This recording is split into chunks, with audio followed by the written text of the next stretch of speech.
Gotita de esperanza en medio de las tormentas. Reflexión diaria de Monseñor Marco Antonio Merchán Ladino, obispo de la diócesis de Vélez, para alimentar nuestro espíritu y animar nuestra confianza en Dios nuestro Señor.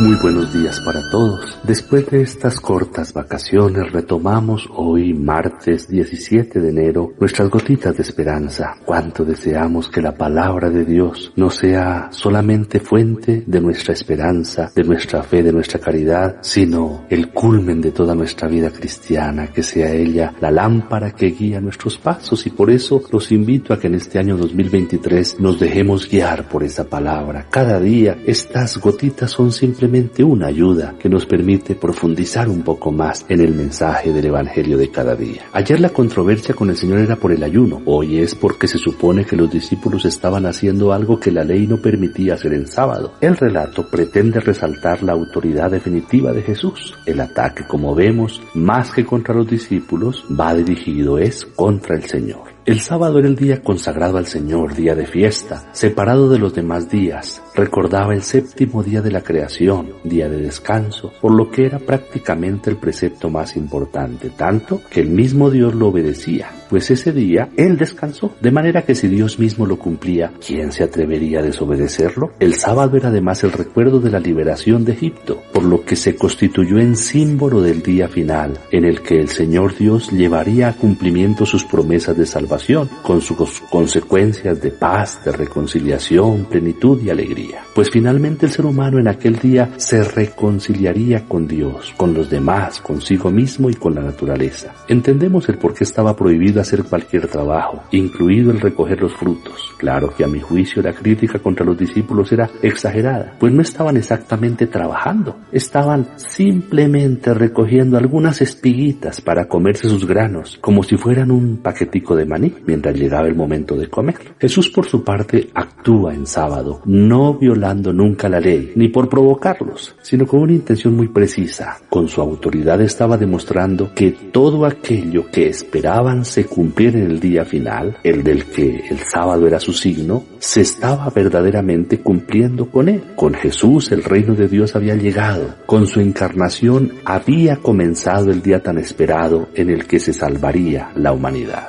Consecuentemente, no estaba quebrantando ninguna ley, sino dándole cumplimiento, pues en él se cumplen las promesas. Tenía que acabarse el sábado como signo, pues lo significado en ese día era ya en Jesús la más preciosa realidad. De ahora en adelante para el ser humano es y será siempre sábado, día de salvación, día de descanso para el hombre en Dios. Jesús además se compara con David, pues si por motivos superiores y justificados el rey podía pasar por encima de la ley, mucho más podía hacerlo el Señor. Mejor aún, la autoridad del Señor como Dios es tanta que puede abrogar, es decir, dejar sin vigor una ley como la del sábado. Dios aquí se revela como el Señor del tiempo y de la historia. Él es libertad absoluta, que no se puede nunca reducir a ninguna de nuestras medidas humanas, incluidas aquellas religiosas. Esta libertad coincide con su amor, que se manifiesta en la opción preferencial por los más pobres, los más pequeños, incluidos aquí sus discípulos, por quienes está dispuesto a ir hasta las últimas consecuencias. Más aún cuando el problema era la satisfacción de una necesidad tan humana como es el hambre.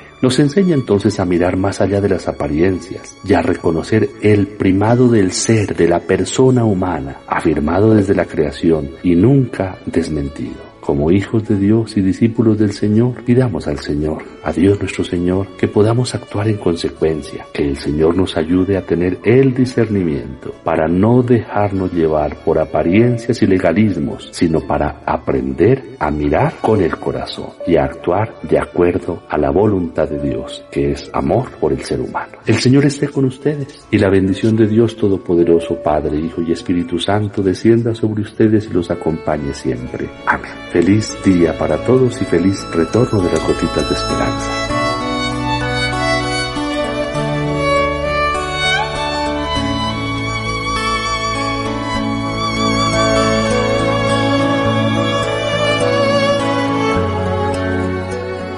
Gotita de esperanza en medio de las tormentas. Reflexión diaria de Monseñor Marco Antonio Merchán Ladino, obispo de la diócesis de Vélez, para alimentar nuestro espíritu y animar nuestra confianza en Dios nuestro Señor.